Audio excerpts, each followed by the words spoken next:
Hello children, today we shall start our chapter 16 and name of the chapter is the Gupta Empire, Gupta Samrajya.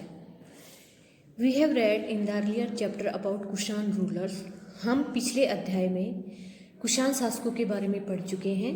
Their last powerful ruler was Vasudev. उनका अंतिम शक्तिशाली शासक था Vasudev. Thereafter there was no large empire in India for a few centuries. इसके बाद भारत में कुछ शताब्दियों तक कोई भी इतना बड़ा साम्राज्य नहीं रहा. The next large empire was the Gupta empire. दूसरा सबसे बड़ा साम्राज्य था वो था गुप्त साम्राज्य. It was established by Sri Gupta in 275 CE. गुप्त साम्राज्य की स्थापना श्रीगुप्त ने की थी 275 ईसा पूर्व में. He was succeeded by his son Ghatotkacha Gupta. और उसके बाद श्रीगुप्त के बाद उसका उत्तराधिकारी उसका बेटा घटोत्कच गुप्त बना. यानी श्रीगुप्त के बाद सिंहासन पर घटोत्कच गुप्त बैठा. He ruled from 380 CE to 319 CE. Ghatotkacha ने 280 ईसा पूर्व से लेकर 319 ईसा पूर्व तक शासन किया. However not much is known about this two rulers. फिर भी हम इन दो शासकों के बारे में इतना ज़्यादा नहीं जानते. तो हमने जाना कुषाण साम्राज्य के बाद जो दूसरा बड़ा साम्राज्य था वो था गुप्त साम्राज्य और इसकी स्थापना की थी श्रीगुप्त ने. नेक्स्ट इम्पोर्टेंट रूलर्स, महत्वपूर्ण शासक. Chandragupta first. He succeeded his father Ghatotkacha in the year 319 CE and ruled up to 335 CE. Chandragupta प्रथम अपने पिता घटोत्कच गुप्त के बाद 319 ईसा पूर्व में सिंहासन पर बैठा और उसने 335 ईसा पूर्व तक शासन किया. ही was the first important ruler of this dynasty. Chandragupta प्रथम इस वंश का सबसे महत्वपूर्ण शासक था, पहला सबसे महत्वपूर्ण शासक था. It was during this period that the Gupta Empire expanded and their authority was established over almost the whole of North India. इसी के युग के दौरान जो गुप्त एम्पायर था वो बहुत ज़्यादा फैला और इसकी अथॉरिटी, इसका जो शासन था वो लगभग पूरे उत्तर भारत में स्थापित हुआ था. He assumed the title of महाराजाधिराज. चंद्रगुप्त प्रथम ने महाराजाधिराज की उपाधि प्राप्त कर ली. उसने अपने आप को महाराजाधिराज कहलाना शुरू कर दिया था. Next Samudragupta. He was the next powerful ruler. Samudragupta जो था वो दूसरा शक्तिशाली शासक था. He succeeded his father Chandragupta first in 335 CE. Samudragupta जो था वो चंद्रगुप्त प्रथम का बेटा था और उस चंद्रगुप्त प्रथम के बाद वो सिंहासन पर बैठा 335 ईसा पूर्व में. There are 3 main sources of this period of the period of Samudragupta. Inscription on Ashoka's pillar at Allahabad, Eran edicts, coins of Samudragupta. Samudragupta के युग के बारे में 3 महत्वपूर्ण जो स्रोत हैं वो हैं अशोका के जो अभिलेख एक स्तंभ के ऊपर लिखे हुए हैं इलाहाबाद में, उससे हमें समुद्रगुप्त के बारे में पता चलता है. दूसरा है ईरान, ये राजा के जो आदेश होते हैं उनसे पता चला. और समुद्रगुप्त के जो सिक्के थे उनसे. Samudragupta was known for his long military campaign to north east and south of India which established his sovereignty but not his direct rule. Samudragupta अपने लंबे सैन्य अभियानों के लिए भी जाना जाता है जो उसने शुरू किए थे उत्तर पूर्व और दक्षिण भारत तक, जहाँ पर उसने अपनी प्रभुसत्ता तो स्थापित की लेकिन सीधा शासन नहीं किया वहाँ से. यानी वहाँ पर समुद्रगुप्त का अधिकार तो था लेकिन शासन कोई और करता था. He is also known as the Napoleon of India. Samudragupta जो है वो भारत का नेपोलियन भी जाना जाता था. उसको भारत का नेपोलियन भी कहा जाता था. इसलिए कहा जाता था कि उसने बहुत लंबे सैन्य अभियान किए थे. इसकी वजह से जैसे कि नेपोलियन ने किए थे, ऐसे ही समुद्रगुप्त ने किए थे। But the Gupta empire was not as large as that of the Mauryas, लेकिन गुप्त साम्राज्य इतना बड़ा नहीं था जितना कि मौर्य साम्राज्य था। We get a lot of information about Samudragupta from prashasti by poet Harisena of his God.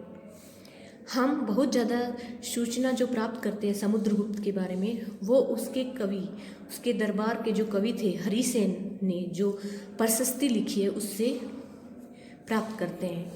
यानी समुद्रगुप्त के दरबारी कवि थे हरिसेन, और उन्होंने उनकी प्रशंसा करते हुए एक किताब, एक पोयम लिखी है जिसे कहते हैं प्रशस्ति। उसी से हमें समुद्रगुप्त के बारे में पता चला है। Second, Chandragupta second, he was the son of Samudragupta and succeeded him in 375 CE। Chandragupta द्वितीय समुद्रगुप्त का बेटा था और उसने 375 में शासन संभाला।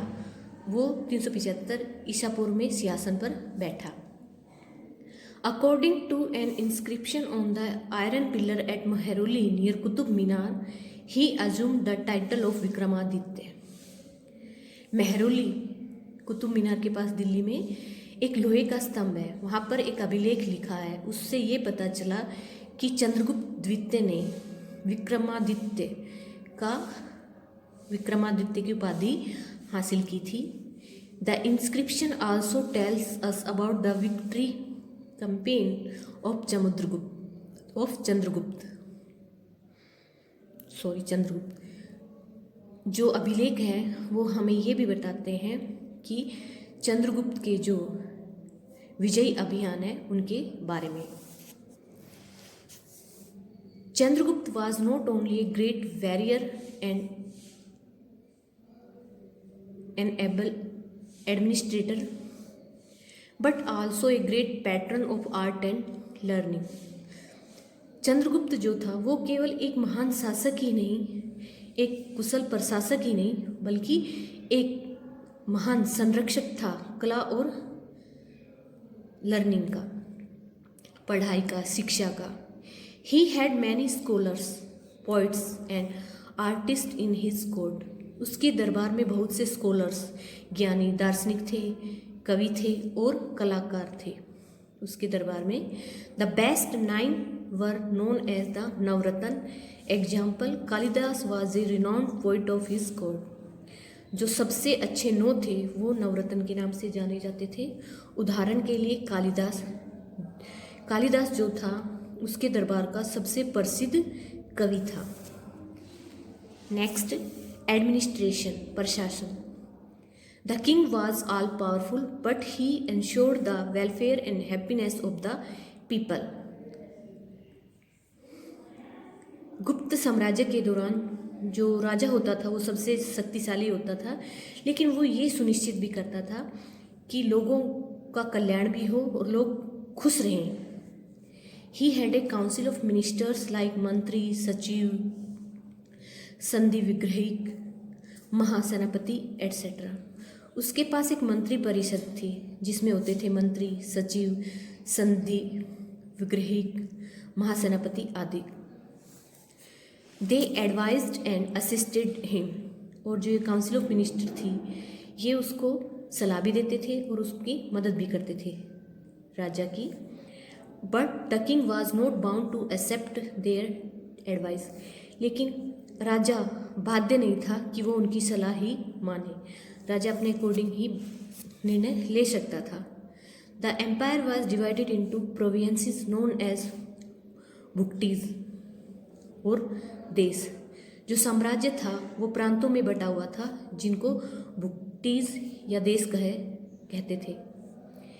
दे वर गवर्न बाय उपारिका महाराज और भोगपति, और उन भुक्टीज या देश के ऊपर जो शासन करते थे वो थे उपारिका महाराज या bhogpati. Mostly prince were appointed to this post. ज़्यादातर इन पोस्ट पर, इन नौकरियों के लिए राजकुमारों को ही लगाया जाता था, राजकुमारों को ही अपॉइंट किया जाता था कि राजकुमार ही उपारिका महाराज या भोगपति बने। Sometimes other capable and wise person were also appointed to this post. कई बार जो बहुत ही योग्य और बुद्धिमान व्यक्ति होते थे उनको भी ये नौकरियां दी जाती थी, वो भी उपारिका महाराज या भूपति का काम कर सकते थे। ये iron pillar eight Qutub Minar complex में ये जो आयरन पिलर दिखाया है उसकी पिक है।